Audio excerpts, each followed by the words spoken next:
I didn't know it was going to be video. So I think we're live now. I'm not 100% certain, but it looks like we are. Let me see. I think it's working. If someone watching could just give us a comment on the live chat so that we know that y'all can hear us and see us.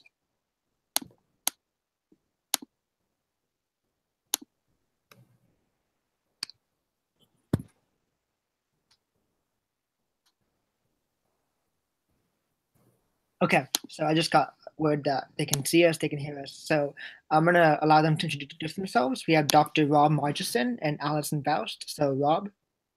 Hi, I'm Dr. Robert Margesson from Regis University. I was the director of debate there for 10 years. Before that, I was the director of debate at Colorado State University. And I just got back very early this morning from the World Debate Championship in Mexico City, and I brought back a pretty nasty chest cold, so forgive me if I hack and cough a little bit. I'll do my best. And Allison. Hi, my name is Allison Foust. I'm a senior at Regis University, and I had the wonderful privilege of getting to work with Nick earlier this year.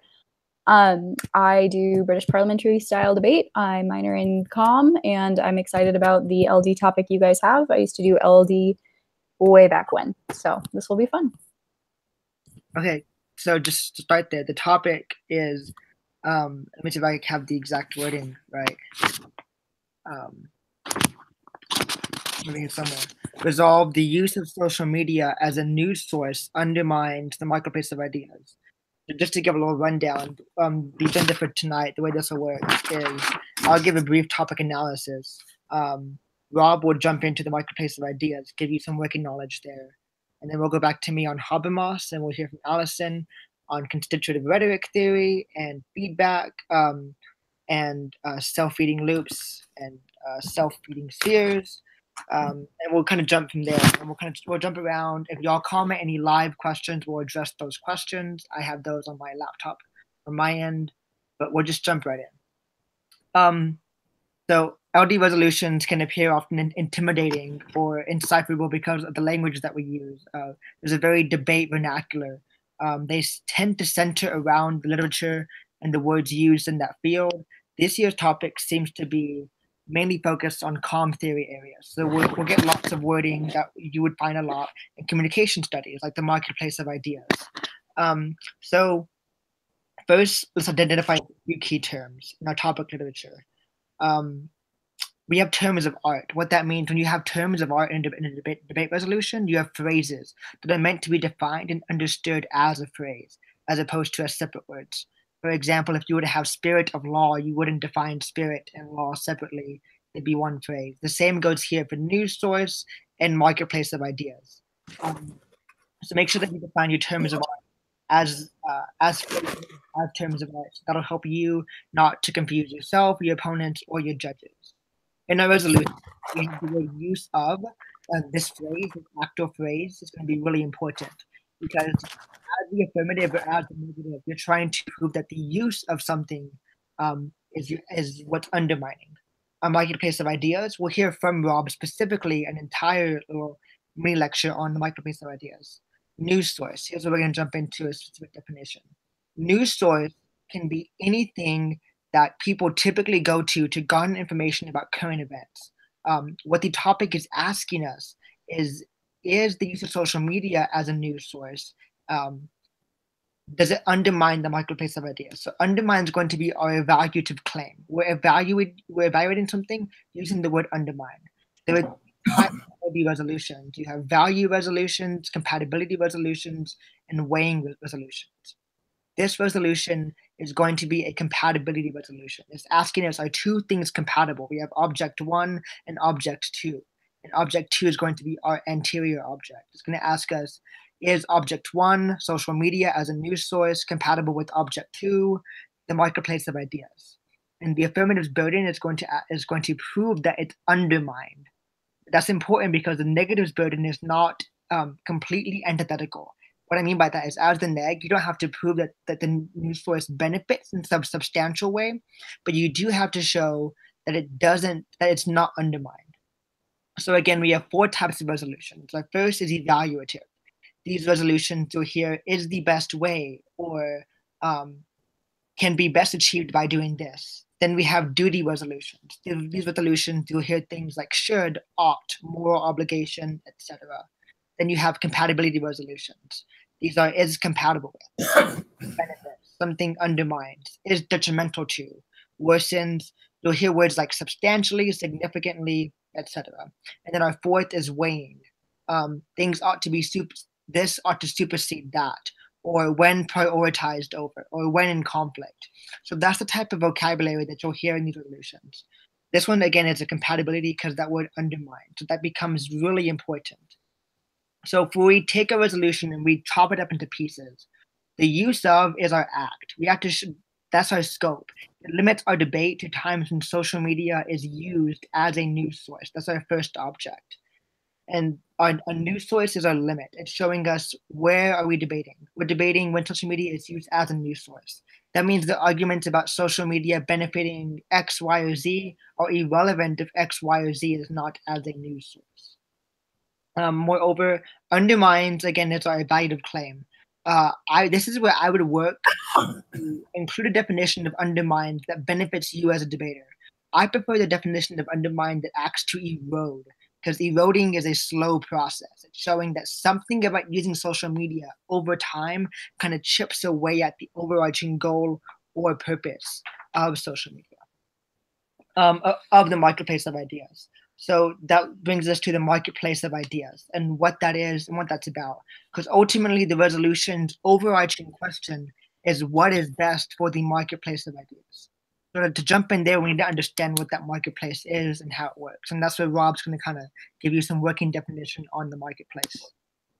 Okay, so before I start, I want to recommend 2 readings that I give to my students when we discuss the marketplace of ideas. I just taught a class on free speech this last semester. And so the first reading, just to give you, these are nice summary readings on the marketplace. The first, there's a book by an author named Frederick Schauer. The last name is Schauer, Schauer, Frederick. The book is called Free Speech, A Philosophical Inquiry. It's unfortunately out of print, but you can find it at libraries, and there are PDFs on the marketplace. First, I'm getting serious echo here. Okay, it's gone. Chapter 2 of that book does a fantastic job of defining what the marketplace is and gives you all sorts of insight onto it. So I recommend that. Another quick reading is a law journal article by an author named Stanley Ingber, I-N-G-B-E-R. He wrote an article for the Duke Law Journal called The Marketplace of Ideas, A Legitimizing Myth. Again, I-N-G-B-E-R, the Duke Law Journal. Summary pieces about the marketplace, the strengths and the weaknesses, the purposes and the flaws. So if you want some literature to kind of supplement what I'm about to say, those are the things I give to my own students. So I'm going to just kind of kick into a kind of maybe a silly approach to defining the marketplace of ideas for you, but one that I think works well. Because I kind of want to start by talking about the marketplace analogically, and discuss purchasing breakfast cereal, if that makes sense. It will in a second. So I want you to think of a marketplace in this sense as a literal marketplace, like a grocery store. You go to a grocery store because you're seeking out particular products. And so for the example I want to use really quickly here that will morph into actual discussion of ideas is cereals. So I go to the grocery store quite frequently with my daughters, and we always need cereal. We eat a lot of cereal in my house. And if any of you have been to a grocery store cereal aisle, I hope most of you have at some point, you probably realize that there are hundreds, if not at times it appears thousands of different breakfast cereals for you to choose from. Entire aisles stacked top to bottom with breakfast cereals. And from your own experience, I'm assuming, of choosing cereal for yourself, you've tried different ones, and you've come to realize that of all the cereals that you have to choose from Frosted Flakes and Fruity Pebbles and Raisin Bran, and I could just name cereals. That's silly.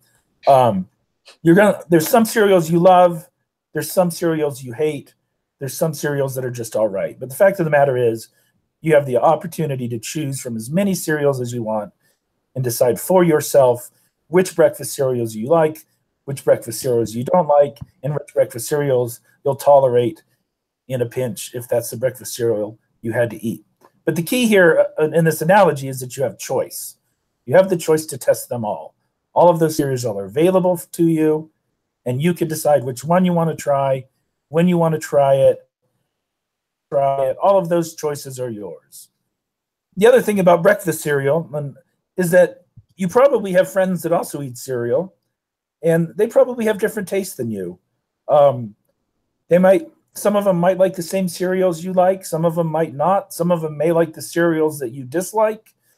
Some of them might not. The different people have different tastes, different opinions, right? So you can go to the store with your friends and walk down the cereal aisle and choose different cereals.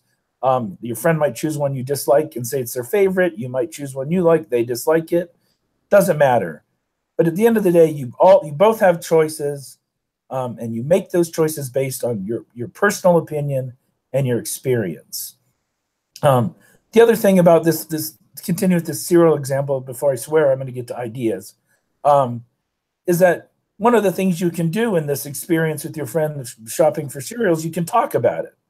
Why do you like this particular cereal? Maybe your friend chose Raisin Bran and you don't like Raisin Bran. You like Fruity Pebbles. So you can ask your friend, why do you, I've tried Raisin Bran, I don't like Raisin Bran. And they can explain to you why they like it. And they can say, well, why did you choose the cereal you chose? And you can explain to them why you like it. And it's possible that through that interaction, they might be able to convince you that there's something about the cereal they like that is good. Maybe you don't like Raisin Bran because you don't like the bran flakes because they're bland and boring.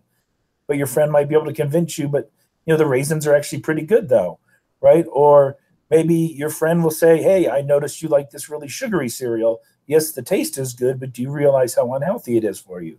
So it's through this process of making choices and deciding for yourself what you like that you also encounter the possibility of discussing with your friends or the people around you why they made the choices they made, what are the benefits of the choices that they made, and what possibly could be right or wrong about the choice you made. So that's the cereal analogy. But let's take that outside of the grocery store. Let's replace cereal with ideas, because that's the marketplace of cereal, and that's not your topic, I don't think. We're talking about the marketplace of ideas here.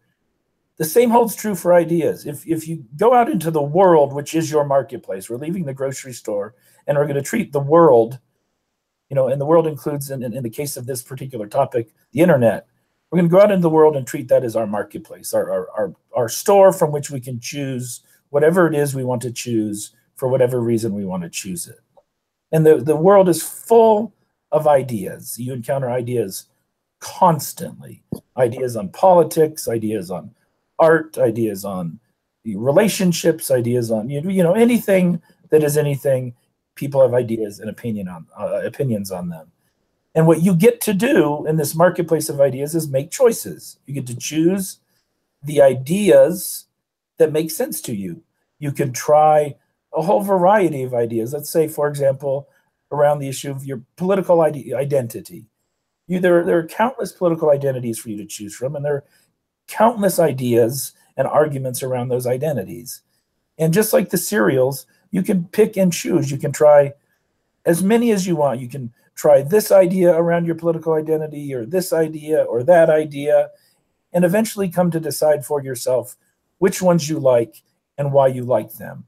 At the same time, you're going to encounter people who have very different opinions on a political identity. They might choose one that you rejected having tried it out. And again, going back to the cereal analogy, you got to talk to your friend about why they chose the cereal they liked. Well, you get to do the same thing with ideas, right? when you encounter people who have ideas or like ideas that are not the ones you chose, what the marketplace of ideas does is it allows you then to engage that person in discussion and ask them, why do you like what you like? Why do you believe what you believe? Why do you support the ideas that you support? And the goal of the marketplace is, well, there's numerous goals of the marketplace, but there's a few big ones here.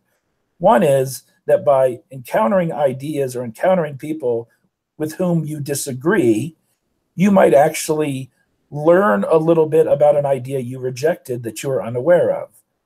And there's a number of benefits associated with learning those things. It might bolster the opinion you already have. It might add something to the opinion you already have. It might confirm certain reasons why you rejected that idea in the first place, right? So when you are in the marketplace, you're constantly engaging other people, constantly asking them questions, constantly sharing ideas with them. And the goal is to sample as many ideas as you can and to ask as many questions as you can in a marketplace where you have the freedom to choose, debate, discuss, and argue.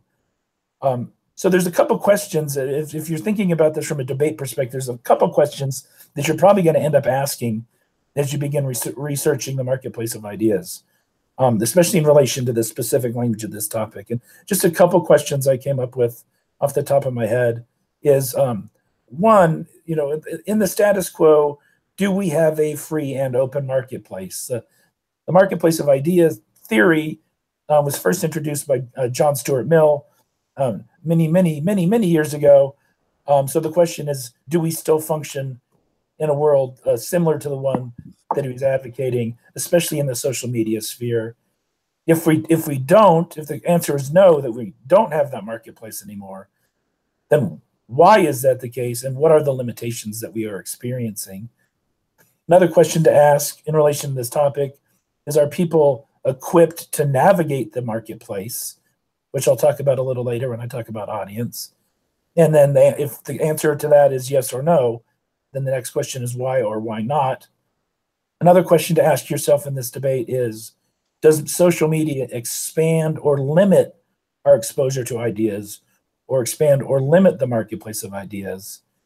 And another question is, an inevitable topic that will come up in this debate is, how do things like fake news and social media consumption affect the marketplace and the dissemination of ideas?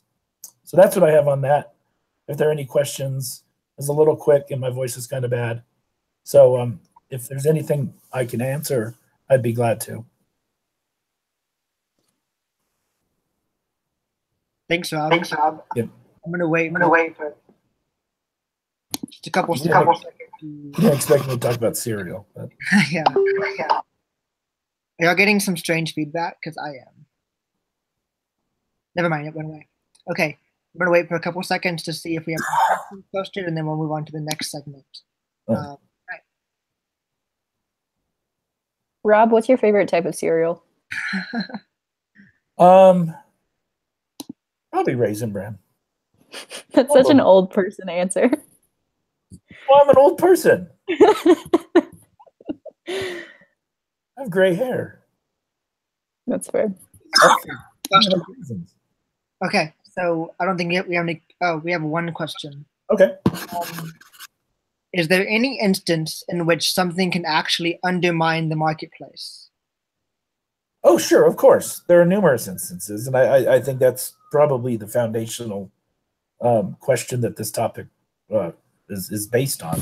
Sure, I mean, if and in the marketplace, we can't assume that all ideas are good. We can't assume that all ideas are true. We can't assume that all ideas are beneficial or ethical. So the one thing that can undermine the marketplace is if a particularly problematic idea gains traction and begins to be treated as truth. Because one of the key things to understand about the marketplace that I probably didn't touch on is that it's not just a space where people talk. It's a space where people talk and then kind of create culture, community, identity, and politics. So it's not just me coming together to talk with a friend about our politics and then going our separate ways. It's me coming together with friends to talk about our politics in an attempt to persuade and change one another, or persuade and reaffirm one another's beliefs. So if something that is particularly dangerous and untrue becomes a socially accepted truth and is disseminated as such, then the marketplace is in extreme danger. So one of the goals of the marketplace is to parse out untruths, but that doesn't always happen. Sometimes things that aren't true just be, through constant dissemination, constant argumentation, things become true that aren't true. And some of those things are incredibly dangerous, especially to marginalized populations. And once that happens, then the marketplace is in dire danger for sure. And as we'll find out later on, social media is great at doing that. Very good at doing that. Okay, so thank you, Rob. That was very helpful. I like the cereal analogy. Allison texting me, and she made a joke about John Mills. I have to share it because it was funny. You know what? I'll let Allison share it.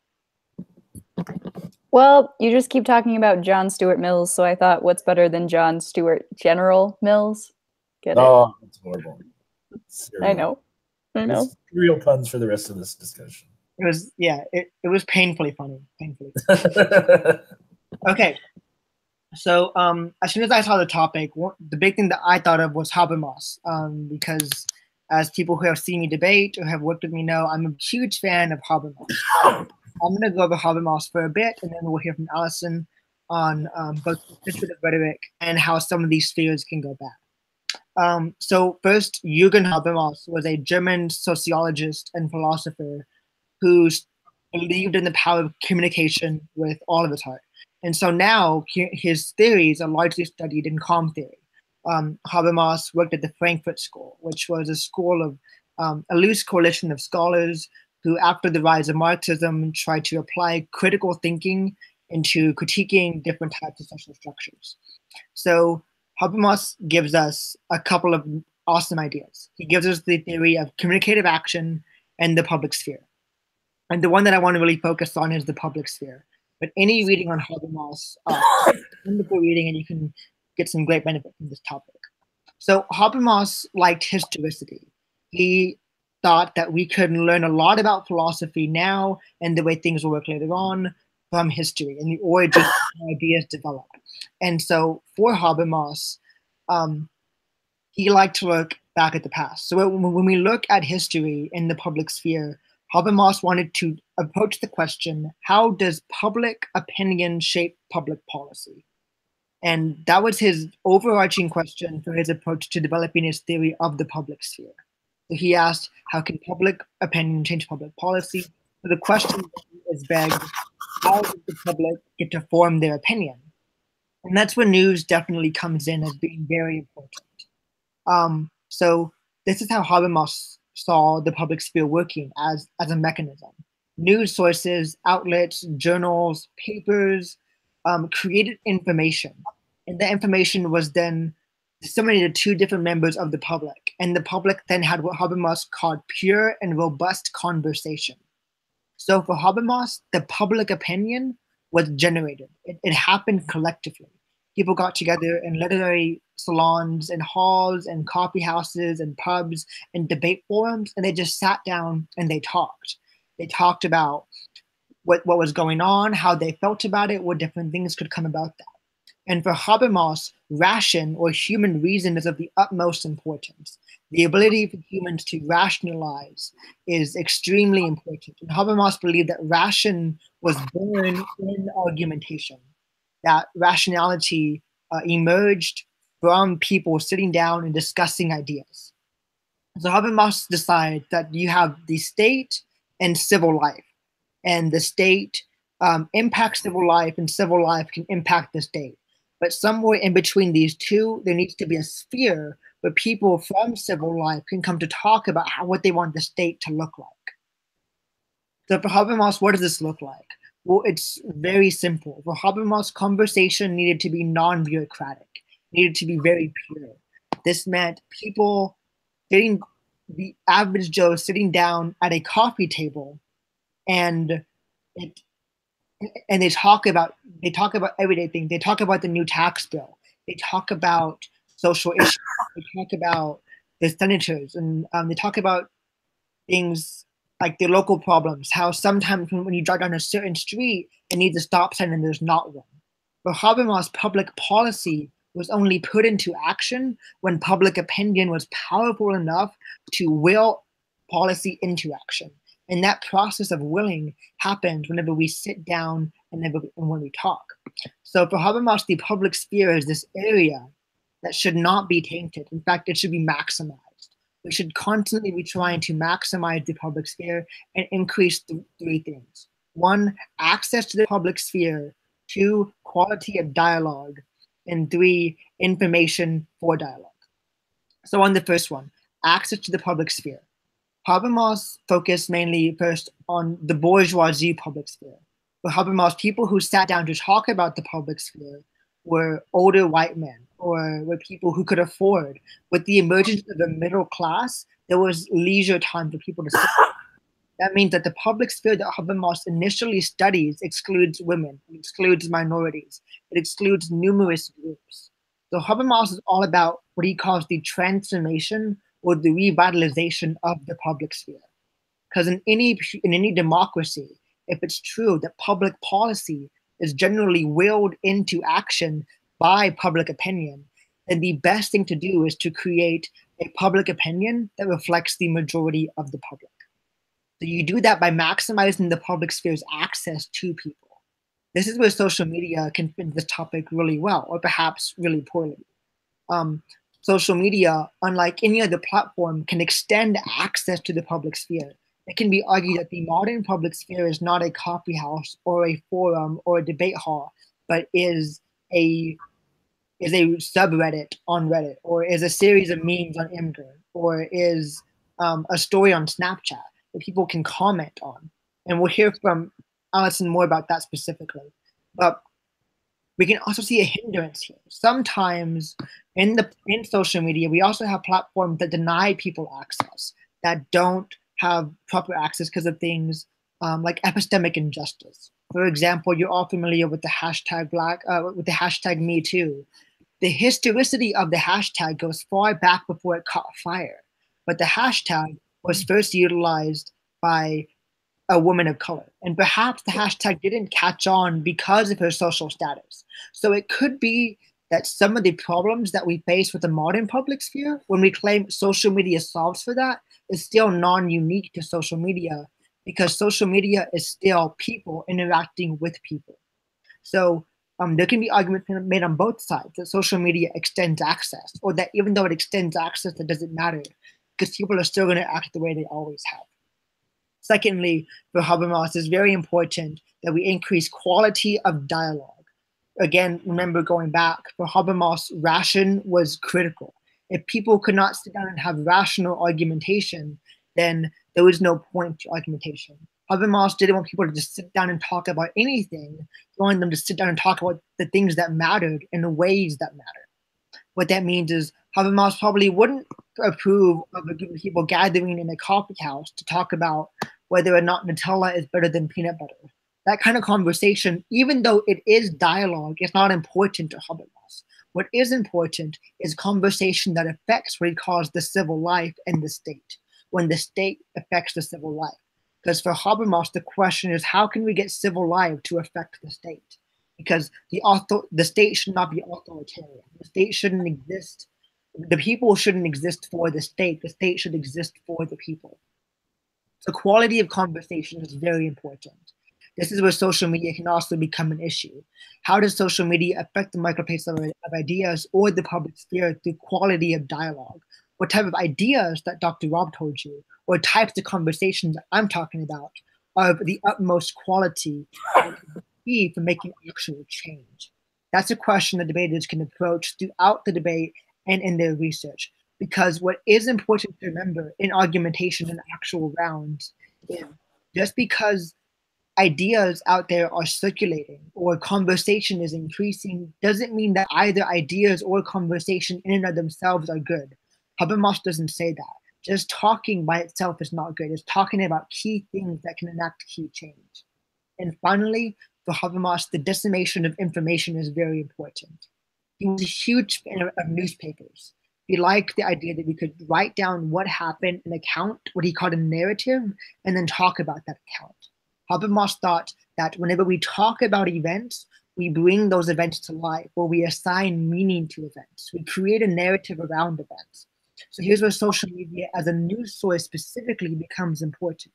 Because for Habermas, as he argues, that the public sphere can never work unless people have things to talk about or work on the same field of what to talk about. For example, if Rob, Allison, and I are having a conversation about the new tax reform bill, and we all read different articles from different news sources. I read something from The Atlantic, Allison from The Economist, and Rob from CNN or Forbes.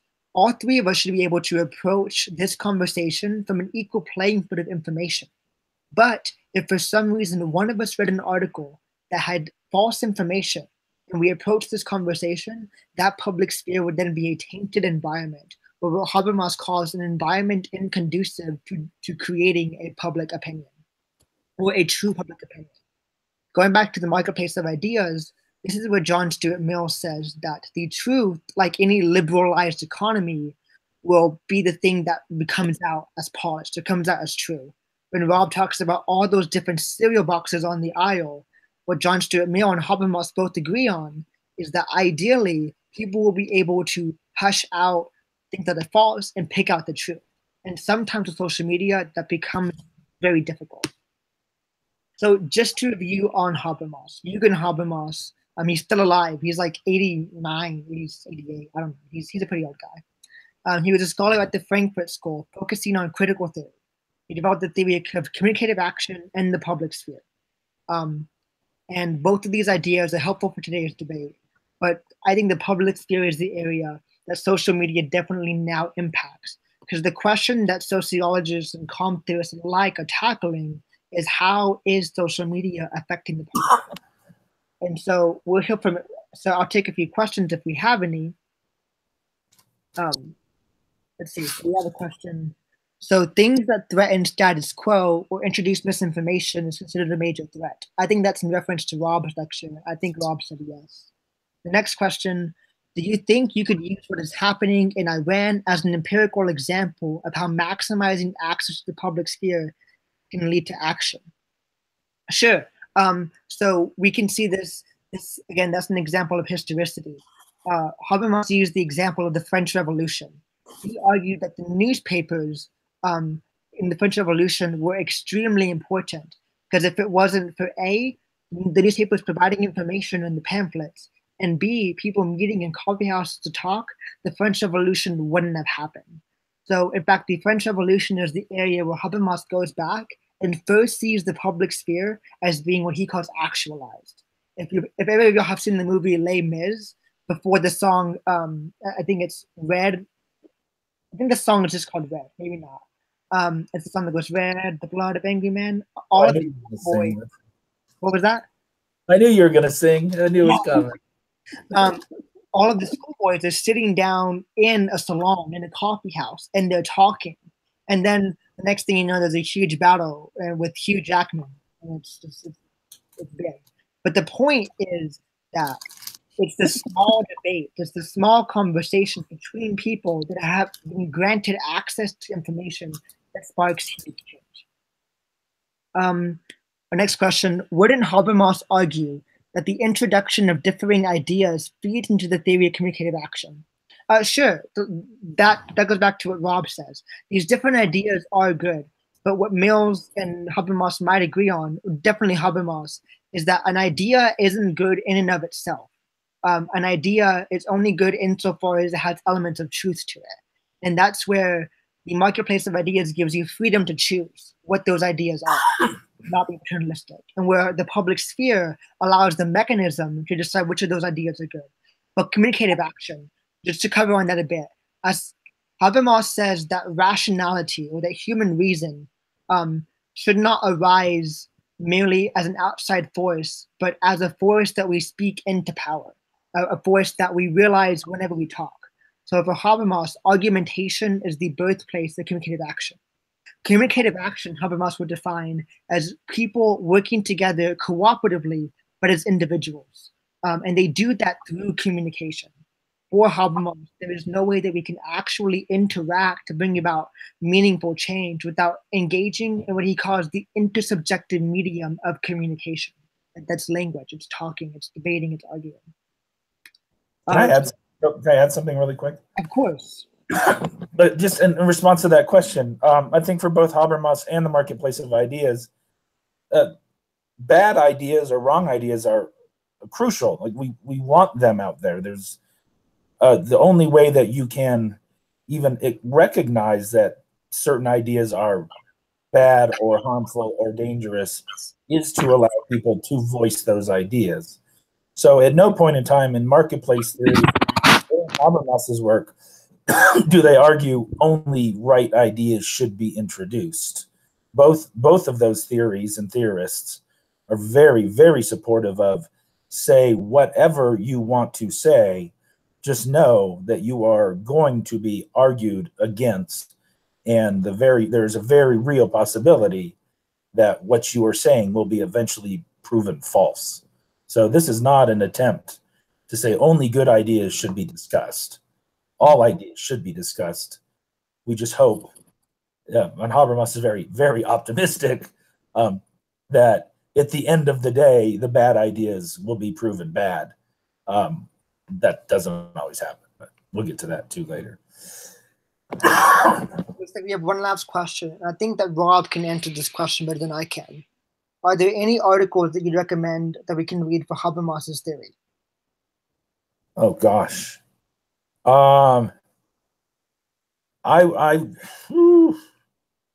Is there a repository? If I can send things to Nick, is that possible? Is that I can't think. I'm on cold medicine right now, so and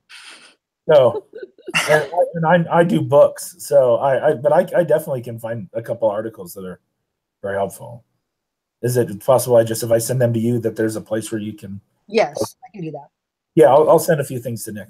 I promise. Okay, great. And next, we're going to hear from Allison about constitutive rhetoric and the way that spheres can be tainted. Both of those things. And I did cereal, and Nick did Nutella versus peanut butter. So you better have a good food analogy in here. Yeah. Well, I don't know if I have that, but I do have what I want to talk to you guys about today is going to be this idea of how it actually plays out when we use social media as the main source of our news. Because I think that what Nick and Rob are saying are obviously both very true and both like getting to the crux of the debate. But what you have to recognize is that social media is going to play a really interesting role in this round because one, you have to look at the idea of, is the marketplace of ideas, where is this going to be happening? Where is the public sphere and the active dialogue going to be happening? Is it going to be happening in the comment threads of some really messed up like YouTube video? Is it going to be like happening in the comment section, maybe on your aunt's Facebook page? Or is it going to be happening when you get together for Thanksgiving and your aunt, who is a staunch insert MSNBC, HuffPost, or insert Breitbart here, comes to the table and they've gotten all of their news through their Facebook feed from like feeding through these two sources, and they're no longer willing to have conversations because they have two completely different ideas. So when we talk about being able to like air bad ideas, we have to recognize who we are online first and foremost, because that's going to influence the sort of news that we're seeing. And subsequently, it's going to be able to influence how we interact with other individuals. So when we talk about creating identity online, this can be a really, really great thing, and this can be a really, really bad thing. Because what we have to recognize is that social media is a unique platform that, yes, can open us up to lots of different ideas that we might never experience. Specifically like cultural differences, the ability for the internet to make the world a lot smaller of a place is really fascinating. But it can also be a really scary place. Like, we have to recognize that like racism exists and that there are subreddits devoted to like creepy, messed up things that are maybe supporting white supremacy or supporting X, Y, and Z. So when you have individuals who choose and opt to go into these specific platforms, what does that do? So let's look at like concrete examples. Like when you choose, like what do you choose to sign up for social media? Like if you're on Reddit, if you're on Imgur, Lord knows I spend enough time there. Like my identity is like explained through my bio, is explained through my username, is explained through who I choose to follow and subscribe to. And that identity that I choose to look into might be different than the identity that I project in Facebook, right? So what I want to talk to you is that after we recognize that all of these different spheres exist and all of these different platforms exist, we have to talk about the idea of echo chambers. This is so weird to like talk and not see your comments. So if you have something that I'm saying that doesn't make sense, flag Nick and we can recover it then. But the idea of echo chambers and group polarization is perhaps one of the most important things that you can argue when it comes to social media, getting news, and marketplace of ideas, because essentially it's the ability for individuals to narrow down what they see.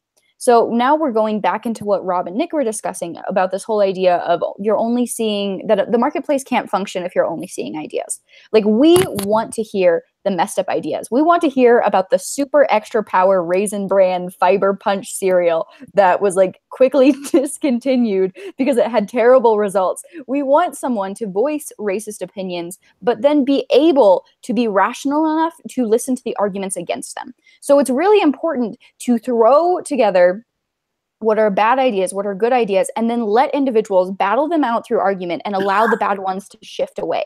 But what happens when you aren't rational in that regards, or you don't want to hear the other side? This results in echo chambers. What is echo chambers? Echo chambers are essentially when you decide to paint your Facebook Republican or conservative because it's by what you like, right? Like if you choose to follow your friend that says something that you agree with and this article that you agree with and so on and so forth, you can begin to shift the sort of media that you're consuming, right? So this is important when we start to recognize that not all news sources are equal and that individuals won't necessarily speak up that public opinion is shifting in one way. So I'm going to go back to the fake racist uncle that we all have and talk about how his Facebook is going to maybe look a lot different than my Facebook, right? Like if he is constantly choosing to like follow a lot of news sources coming from, let's say Breitbart for this instance, like Pizzagate, when Pizzagate was really big, claiming that Hillary Clinton had this huge human trafficking ring going on in a pizza parlor. Like that was a huge story where individuals were building off of each other in the comment section saying like, this is terrible, she needs to go away, she needs to da-da-da-da. And you don't see a lot of dissenting voices or a lot of people checking in with other sources because one, they're either cannibalized by trolls, or two, they're no longer like getting that support in that network. This is what is called group polarization. Group polarization is essentially the idea come together to strengthen or to solidify an opinion by cutting out dissenters, aka group radicalization occurs because individuals view dissent as being bad, but in fact dissent is really good because it allows us to access the marketplace. So what is an example historically that you can use and what is a current example? Historically, we can talk about why groupthink is not good when we look at something like the Bay of Pigs, right? The Bay of Pigs occurred, I believe, when Kennedy took office. Yes. And they were talking, yes. Thank you, Osage. When Kennedy took office and they were talking about doing an invasion into Cuba, right? Now, what was really interesting about this scenario is that you had a group of senior officials who were all unanimous saying like, yes, you should absolutely invade, that things are going to go great. Like, we are so excited for this to happen. And so, of course, Kennedy signed off on it, and it ended up being a terrible disaster. Like the individuals that we propped to like infiltrate Cuba were like slaughtered. It was very embarrassing. And this occurred because of ideological amplification, where everyone is gung-ho on one idea and nobody is willing to speak out and say like, no, this might not happen. If even one individual out of that group of senior officials would have voiced any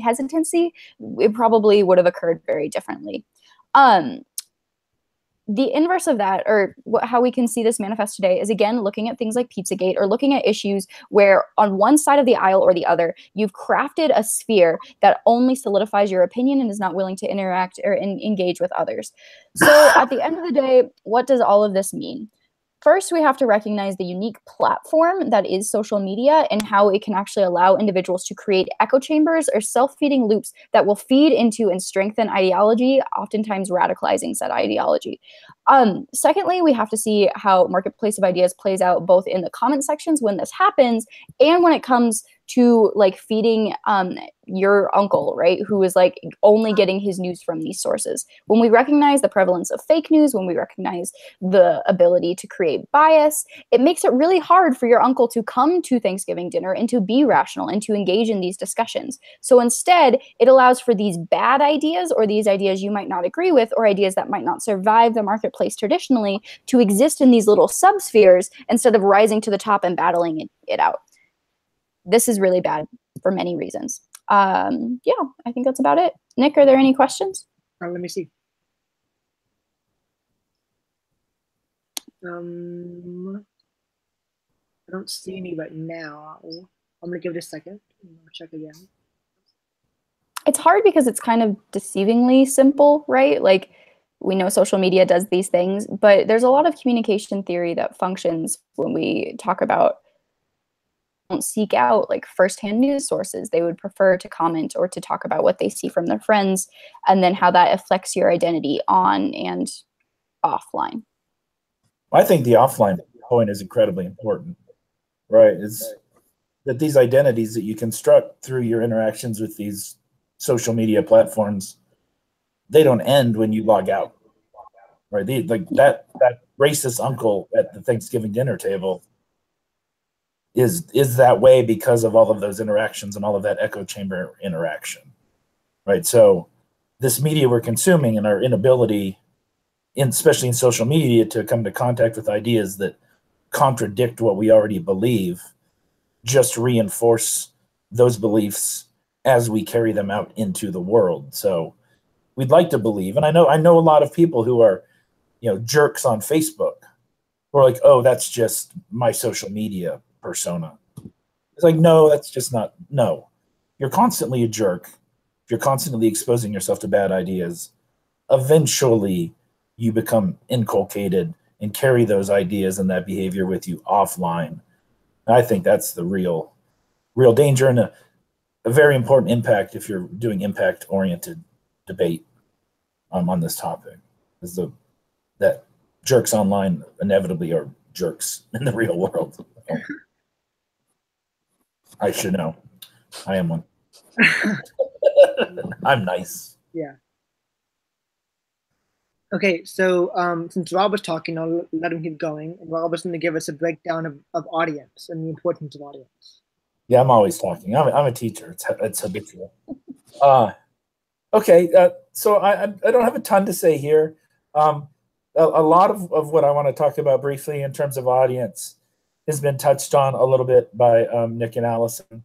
But I want to talk briefly about the role of audience, both in the marketplace of ideas and in Habermas's public sphere, because I think they dovetail really nicely. I give you, there goes my voice. I just want to give you kind of a list of assumptions about what a functioning member of an audience looks like, both in the marketplace and in Habermas's public sphere. So this is kind of the ideal member and the traits that those audience members bring with them to the marketplace and into the public sphere. So, and these are pretty much shared across both Mills and Habermas's work. So a couple assumptions about a functioning member in these two communities. One is that to participate in the marketplace, or to participate in the public sphere effectively, you need to be an active and attentive audience member. So you need to be someone who is willing to do the work necessary to be a legitimate participant. And by that, I mean, Allison talked about the person who just goes to Breitbart or just goes to MSNBC for their news. I don't think that is what I would consider to be an active or attentive participant. Active or inattentive in this sense means that you're someone who analyzes ideas from multiple perspectives. That's not to say you necessarily agree with every perspective, but that you are willing to say in the morning, which I actually do. This sounds weird, but when I get up in the morning and I check the news, I'll kick over to CNN and look at the headlines. I'll kick over to Fox News and look at the headlines, and MSNBC and some various leftist sites and whatnot, and just kind of see, on the big issues of the day, what both sides or the multiple sides of the issue are saying around that particular issue, and just kind of educate myself on what people are saying from both sides so that I can actively participate in discussion, knowing what people are going to be saying from any direction. So you want to be an active and attentive audience member if you're going to function well in the marketplace or in the public sphere. As Nick mentioned earlier, with Habermas's particular affinity for rationality, a functioning audience member in the marketplace or public sphere is one who's rational. And rational in this case, I've written a bit on rationality. It's a complex term, but rational in this case means that you're someone who's willing to listen to the ideas of others and are at least willing to consider the possibility of changing your mind. So a rational audience member is someone who says, hey, I believe what I believe, but I also know that there might be some things that I believe that can be challenged and that my beliefs can be either changed radically or changed incrementally. So you need to be someone who's rational, willing to engage in argument, and adhere to the possibility of change. Also, this audience for these two spaces assumes someone who's reasonable. That is, that they are willing to engage. Reasonability and rationality are two sides of the same coin, really. But a reasonable audience member is someone that says, yes, I'm willing to sit down at the table with you. Yes, I'm willing to listen. Yes, I'm willing to engage. Doesn't mean they're necessarily willing to change, but that they're willing to participate. Reasonability is a willingness to participate. Habermas specifically assumes that anyone who is a legitimate participant in the public sphere, and the legitimate scare quotes, I guess, is someone who's willing to abide by fair rules of cooperation. I think this standard is incredibly important for this topic because fair rules of cooperation go out the window pretty quickly on social media. You don't have to go deep into the comment section of any news article on any of the ideologically biased news sites to see fair rules of cooperation go out the window. What he means by fair rules of cooperation, he means a lot, but just the quick summary is that you are willing to listen to people, respond kindly, ask questions. You're willing to take questions from people, right? You are, it's not devolving into name calling, not devolving into fighting, but fair rules of cooperation. If Allison and I agree, or Nick and I, or all three of us agree to sit down and have a conversation, that we are audience members in a conversation in the public sphere, we are agreeing that we're not going to, interrupt one another. We're not going to flip the table over. We're not going to scream at one another, right? We're not going to call each other stupid, right? That we are going to cooperate with one another. Another assumption, and this kind of ties into fair rules of cooperation about audiences in both of these spheres, is civility. I think I just covered that. A willingness to change is also crucial if you're going to be a participant in the marketplace or in the public sphere. I've talked about that a little bit already. But if you go into these situations just assuming that you're right and nothing anyone could say could change your mind, then you really are not a functioning participant in the marketplace or in the public sphere. You are a participant, and you are welcome to show up, but you're pretty much screwed from the get-go. Why these things, I guess, are kind of important, all of these different standards, and there's more, but I don't have all night, is that these are a lot of standards that we do not see being met and social media platforms. Allison talked about going into your favorite subreddits. I'm a huge fan of going into like Donald Trump's Facebook page and just reading the comment sections. I think they're fascinating. They're terrifying and fascinating at the same time. I also love reading the comment sections and places like InfoWars and Breitbart, because this is where you start to see these things just fall away. That a lot of the folks, and it's not just the right wing. I don't want to appear to be totally ideologically biased here. I think if you go into any of your left leaning, especially far left leaning media sources, you're going to see the same thing: is that people aren't active and attentive. They don't bother to learn with any nuance the arguments that the other side is making. They tend not to engage in rational discourse or reasonable discourse where they're willing to listen and exchange ideas and admit the possibility that what they believe was wrong, or at least partially wrong. They definitely don't, and in a lot of these forums, abide by fair rules of cooperation. Seriously, just go jump on Trump's Facebook page right now. You get 3 comments deep, and it's going to be people calling folks libtards and snowflakes and saying how much they love watching liberals suffer and all of those things that, and again, to be fair, on the other side, especially with this new Trump book coming out today that I'll probably read very soon, all of the left-leaning news sites, it's all sorts of people celebrating, these kind of idiots that support Trump and how they're finally getting their comeuppance. Doesn't sound like fair rules of cooperation to me when we're celebrating the suffering of others. So social media, and I think this is an incredibly important argument around this topic. I think it'll be a key argument around this topic, is how the marketplace of ideas in the public sphere can't succeed without these types of audience members that I talked about earlier. And it's pretty clear, if you do just even surface level research, that these audiences do not exist on social media. Obviously not 100% non-existent, but there are going to be more audiences that don't meet these standards on social media than there are audiences that do meet these standards. So what we end up having is, in social media, audiences that do not function in the marketplace, do not function in the public sphere. And one other thing to add to this that really makes it problematic, which I find is incredibly fascinating, I think Allison mentioned this as well, is bots just destroy this whole thing, because we don't even know who are real people anymore when we're reading comment sections of these sorts of articles and Facebook pages. And most of those bots are programmed to be antithetical to the marketplace and antithetical to the public sphere.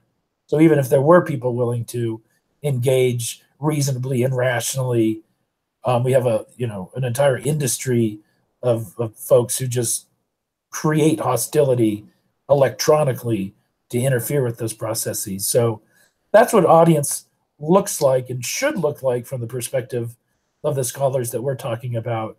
And again, I think a crucial argument as this topic moves forward is, does social media reinforce those types of audiences, or does social media explode those types of audiences? And I think I've made it pretty clear what my bias is, and in terms of answering the question. So that's audience. Great. No food analogy, sorry. Pizza. Yeah, I just said food. We're getting close to an hour, so I think I'll finish with on the public sphere and the marketplace of ideas. So how the and the big critique of the bourgeoisie public sphere, or where the information comes from and who gets to control conversation. So we'll hear just a bit from Allison to finish about how social media uniquely not only allows you to be a news consumer, but also a news creator. So I think that as debaters, some of our favorite arguments are to rush to the impacts that happen both in the developed world and then in the developing world. So what we have to recognize about how cool social media is that when we get to be creators of news, so specifically when individuals get to record being oppressed by their terrible governments. Like if you ever have individuals like come in who are like the recipients of terrible government like shutdowns, then they can actually hold up their cell phones because everyone has a camera now and like report for themselves. Even more importantly is the fact that social media news is interactive. So after they share that, or after they share what is happening to them in their community, you can use these outreach networks in order to gain support and gain solidarity. Just because your group is strengthened through certain communities is not necessarily a bad thing. Like we can look to the start of like many social movements. Like when it comes to the hashtag #MeToo, we can see how that literally has gotten people fired in politics, music, politicians, except for one individual who will not be named. We can also look to like how the Black Lives Matter hashtag was able to just completely mobilize a movement that had been like police brutality has existed for decades upon decades, but Black Lives Matter as a movement was able to mobilize quicker as a result of the riots in Ferguson, as a result of being able to say like hands up, don't shoot. And this is like incredibly powerful. So when you choose to consume, you can choose not only what your identity is, but you can choose to form your identity into a larger collective or a larger group. This gets really interesting when you start to see what policy impacts happen, or you get to see how like the rest of society starts acting like in regards to them. So when you look at the rise of like the Arab Spring that all sparked because of a viral video, or you look at how Black Lives Matter was actually able to like make a book not get published. I believe it was one of the jurors in the Trayvon Martin trial. Like they rose together as a collective to make sure that that did not happen. Their protests were then subsequently covered on news outlets. Like now they are a commonplace. Every households in the US, I'd be hard pressed to find a couple that didn't know who Black Lives Matter is at this point, like are able to have those discussions. And as a result, like All Lives Matter happened or Blue Lives Matter happened. And then you have these two groups that can like come and start to have that clash and start to have those dialogues and see how that plays out on another level. So at the end of the day, what's really important is just realizing that like when you create your identity on social media, you're active not only as a consumer, but as a creator. And it doesn't just end with you. Like you are never going to exist in a vacuum in the marketplace of ideas and Habermas's spheres online. So you can't pretend that you can. So we need to embrace both the powers and the harms of what this might mean.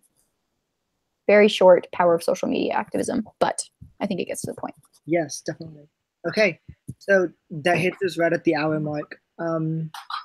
And we heard from Rob about the marketplace of ideas and meals, and from me on Habermas and on Allison, where some of these areas can go bad, and how we can situate our identities and how that plays into this, and how social media uniquely is different from other news sources.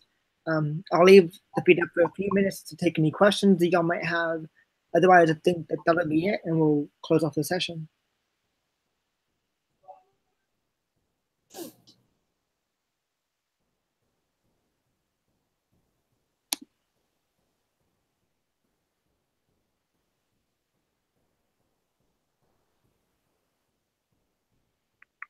I have a quick question for you both. Yes. What is your opinion of the motion in that it talks about, it kind of uses marketplace of ideas as like the ultimate good that we're getting to? Are there arguments to be made that like the marketplace is stupid? The marketplace doesn't actually exist because people aren't rational. Why are we trying to all race to this goal when the goal is a lie? That was my first thought when I saw the topic question, because to me, it seems like it's taking the marketplace as the as like the server, when really people are the people in the marketplace that are acting. Because it seems like the question saying what is best for the marketplace, when the marketplace in and of itself is something that is best for people when used correctly, if that makes sense. I just felt like the topic was interesting in that way. And I think we all kind of touched on that Habermas especially, this only works if we assume that people are rational actors, like you said. Well, you know the answer to that, Allison. You read the Ingber article, or maybe you didn't. I did. I was a good student. Pretended to and showed it to class. I mean, I don't think you're going to find a lot of scholars out there that argue that the marketplace is a bad thing. Yeah. I I think it is an ideal to attain, and I don't think there are a lot of arguments that it's a bad ideal.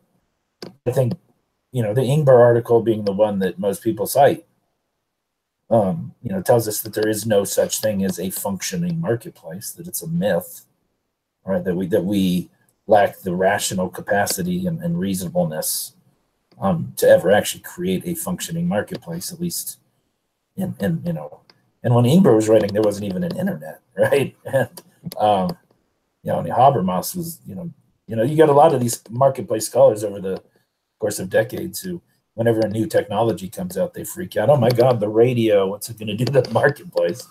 But I'd be hard pressed to imagine anyone debating on this topic that we shouldn't be striving to have a healthy marketplace. That'd be hard to find cards for that. That brings my mind to the this is a pretty famous argument of our own debate team at Regis, is incrementalism, and that just because, like as Rob said, the marketplace is a monomyth, something that we can actually strive in this perfection. Mills does present us with his ideal, and that we can always work and strive towards the ideal. And debaters can focus on how social media use brings us closer to the ideal marketplace or further away from the ideal marketplace. Habermas is a democratic idealist. Even he argues that a lot of what he's advocating isn't necessarily possible. But the goal is to constantly strive towards that ideal. So, as a marketplace scholar, I'd always encourage people to do whatever they can to get as close as possible to participating in a functioning marketplace, even if they may never see it come to fruition. And again, I'm hard pressed to think of any argument that says the marketplace is bad, other than, when we get into the nitty gritty of, should we let racist discourse be in the marketplace? That's a little subtopic of the marketplace debate, but not a reason to reject the marketplace. So, waiting on questions now. We got a couple comments just saying thank you for the presentation. People enjoyed it, so I don't think we have any actual questions at the end because we had a few throughout. So. I'm willing, I'm a Regis professor and my email is on the Regis website. I don't think I'll shout it out publicly, but if anyone is willing to do the research necessary to find me at Regis and has any questions for me, I'm be glad to answer or send links to any students for research help. Great. So thank you, Rob. Thank you, Allison, for both of y'all's time. I think that's it. Coolness. Thank you. Thanks.